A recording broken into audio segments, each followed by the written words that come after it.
Melanjutkan cerita sebelumnya, di mana Ye Xingyun bertemu dengan naga hitam. Naga hitam ini meminta Ye Xingyun membantunya mengambilkan telur naga miliknya di Sakti Asura Dragon, alam dewa yang lebih rendah. Ketika Ye Xingyun diteleportasi, naga hitam lupa menentukan koordinat teleportasinya, hingga Ye Xingyun sampai di sebuah tempat yang dipenuhi dengan gunung berapi. Xiaodai tiba-tiba keluar dari cincin Ye Xingyun. Dia berlari ke sebuah tempat, kemudian berhenti di sebuah gua. Dari dalam gua terdengar sebuah raungan. Sesosok monster serigala dengan mata bersinar melompat keluar. Monster itu berjalan melewati Ye Xingyun, namun Xiaodai malah berpikir mengikuti monster serigala. Kelihatannya dia begitu senang. Ye Xingyun tidak ingin Xiaodai dalam bahaya. Maka dari itu dia memanggilnya, menyuruh segera kembali. Tapi tanpa diduga, Xiaodai malah memakan monster serigala. Monster serigala tidak bisa melawan. Dia sangat pasrah. Setelah melahap, Xiaodai kembali ke Ye Xingyun. Kemudian dia tersenyum. Seseorang datang.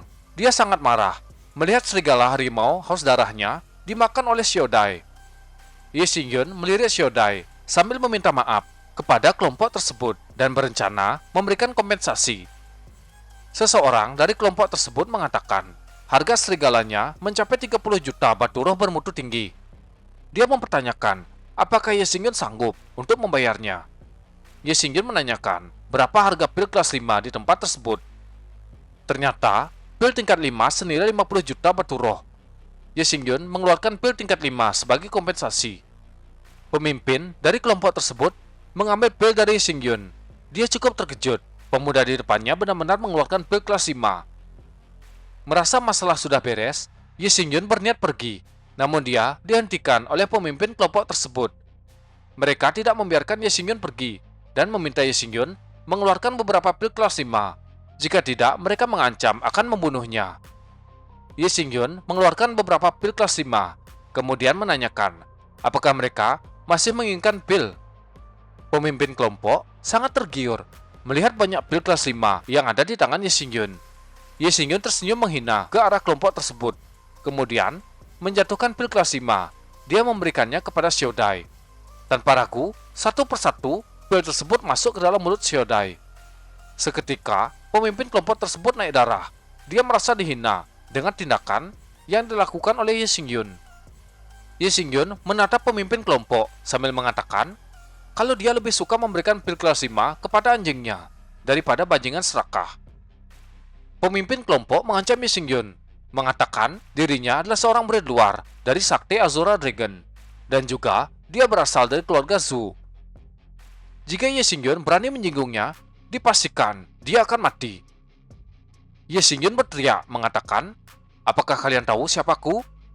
Aku adalah pamanmu. Perkataan Ye Xingyun membuat emosi mereka meluap. Seketika, pemimpin kelompok memerintahkan anak buahnya maju menyerang Ye Xingyun. Ye Xingyun mengeluarkan pedang. Dia menggunakan teknik sword drawing art. Pedang dihayunkan ke tubuh orang-orang yang menyerang. Mereka semua ditebas satu persatu. Pemimpin kelompok sangat terkejut. Dia tidak menyangka kekuatan Ye Xingyun begitu mengerikan. Di samping itu, dia juga tidak menyangka seorang pemuda tidak dikenal berani berkonflik dengan murid Azure Dragon. Di saat pemimpin kelompok terkejut, Xiaodai melesat mengambil pil kelas 5 yang ada di tangannya. Tanpa disadari, pil tersebut telah berpindah tangan. Ye Xingyun memberikan pujian kepada Xiaodai. Keterkejutan muncul di wajah pemimpin kelompok. Di saat yang sama, Xiaodai berubah menjadi serigala harimau yang sebelumnya dia telan. Kelompok tersebut mengira serigala harimau mereka telah hidup kembali. Mereka berteriak memerintahkan serigala harimau membunuh Ye Xingyun. Tanpa diduga, binatang itu tidak mendengarkan perintah mereka. Ye Xingyun naik ke atas punggung serigala harimau, kemudian bergegas pergi dari tempat tersebut. Pemimpin kelompok sangat kesal.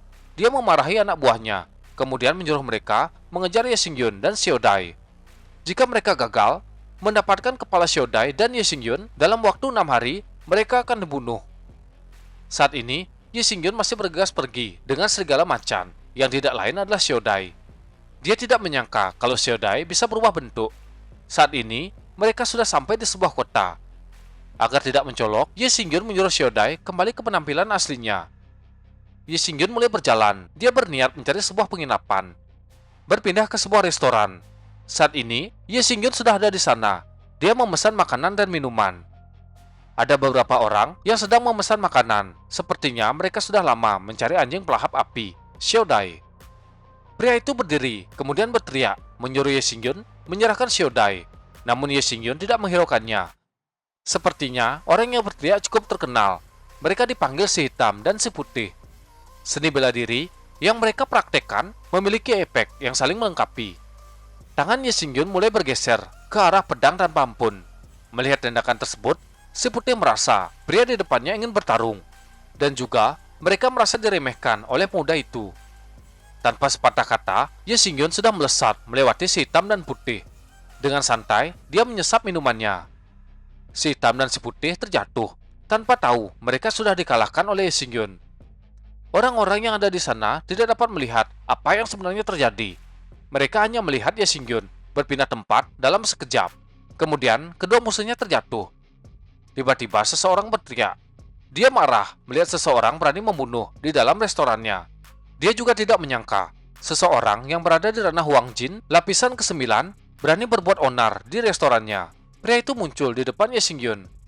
Kenapa saat si hitam dan putih ingin membunuhnya, pria tersebut tidak muncul? Ye Xingyun juga menebak. Pria tersebut menginginkan pil kelas 5 yang dimiliki Ye Xingyun. Orang ini adalah salah satu dari kelompok sebelumnya. Dia ingin merebut pil kelas 5 yang sebelumnya diambil oleh Xiaodai. Ye Xingyun mempertanyakan, apakah orang-orang di sini memang tidak tahu malu? Tidak hanya menginginkan pil kelas 5-nya, tapi mereka juga ingin merampok anjingnya. Tuduhan yang dilemparkan oleh Ye Xingyun membuat pria di depannya begitu kesal. Dia menggertakkan gigi, berusaha menahan amarahnya. Karena sudah tidak bisa menahan amarah, pria tersebut menyerang Ye Xingyun, namun bisa dihindari dengan mudah.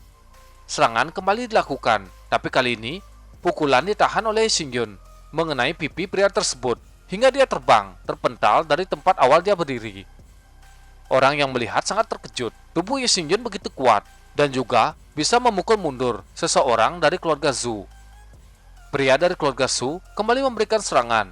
Di belakang muncul sosok monster babi hutan yang siap membunuh mangsanya. Dia melesat ke arah Ye Xingyun. Dengan cepat, Ye Xingyun sudah mencekik leher pria dari keluarga Zhu hingga dia tidak bisa bergerak. Sesaat, suara patahan terdengar. Pria dari keluarga Zhu terdiam. Ye Xingyun melepaskan pria tersebut, kemudian pergi. Di saat yang sama, seseorang menendang pintu restoran. Pandangannya mengarah ke Ye Xingyun. Mereka adalah orang-orang dari keluarga Zhu. Salah satu dari mereka berteriak ke Ye Xingyun. Dia sudah membunuh anggota keluarga Zhu. Ye Xingyun mengeluarkan sebuah medali dan mengatakan dia adalah seorang alkemis. Apakah mereka berani menangkapnya? Namun token yang dilemparkan oleh Ye Xingyun berwarna hitam. Mereka mengetahui kalau token alkemis semuanya berwarna merah.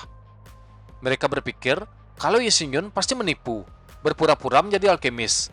Pria tersebut memerintahkan orang-orangnya membawa Ye Xingyun pergi. Beberapa orang mendekat, mengelilingi Ye Xingyun. Suasana menjadi tegang. Tiba-tiba, seseorang datang. Orang yang sebelumnya ingin menangkap Ye Xingyun, dia dipanggil Li Hu. Seseorang yang memecah suasana tegang mendekat ke Li Hu. Dia mengatakan kalau Ye Xingyun memang seorang anggota serikat alkemisnya. Orang yang berbicara dipanggil Tuan Yang. Li Hu mengatakan Ye Xingyun ini telah membunuh anggota keluarga Zhu. Jika itu menyebar, maka akan menjadi masalah. Namun Tuan Yang mengancam balik. Apakah Li Hu ingin menjadi musuh serikat alkemis? Seketika, wajah Li Hu langsung murung. Tuan Yang menyuruhnya pergi, meninggalkan tempat tersebut.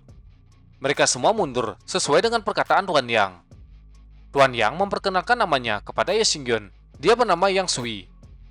Ye Xingyun juga memperkenalkan diri. Tuan Yang kembali menanyakan berapa usia Ye Xingyun.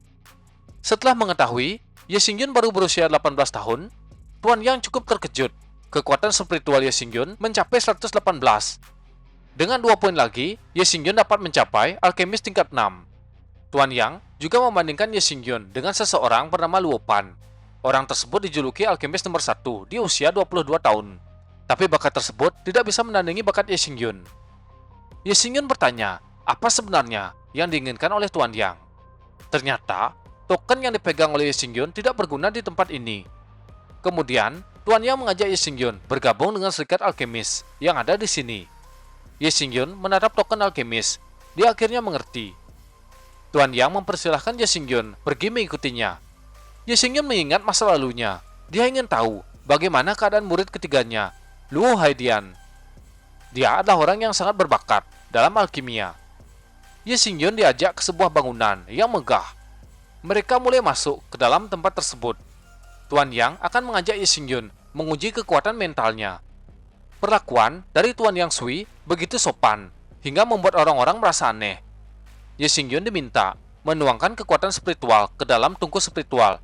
Tungku tersebut dapat mengeluarkan asap yang melambangkan kekuatan spiritual seseorang.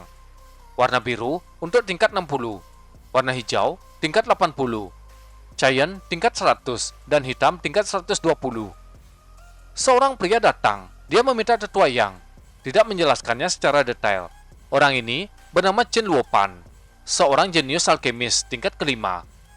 Dia tidak yakin kalau Ye Xingyun akan mencapai spiritual hitam, namun Tuan Yang sangat percaya dengan Ye Xingyun. Luopan ingin melihat apakah yang dikatakan oleh Tuan Yang itu benar. Ye Xingyun memegang tungku spiritual. Sebelum memasukkan kekuatan spiritual, Ye Xingyun menatap Luopan, menanyakan apakah dia masih memiliki sesuatu yang ingin dikatakan. Luopan mengatakan, bahkan jika Ye Xingyun mencapai tingkat kelima, dia yakin kekuatan spiritual Ye Xingyun pasti lebih rendah daripada dia. Kemudian, Luopan bertanya apakah Ye Xingyun berani bersaing dengannya. Ye Xingyun mengatakan, semua itu hanya membuang-buang waktu. Luopan mengeluarkan sebuah kantong. Dalam kantong terdapat benih api. Dia mengatakan, jika Ye Xingyun bisa mengalahkannya, Luopan akan memberikannya kantong tersebut. Ye Xingyun cukup terkejut.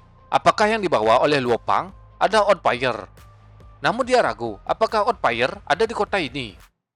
Luopang mengatakan sebagai taruhannya, jika Ye Xingyun kalah, dia harus mematahkan lengannya, kemudian berlutut dan memanggilnya Tuan.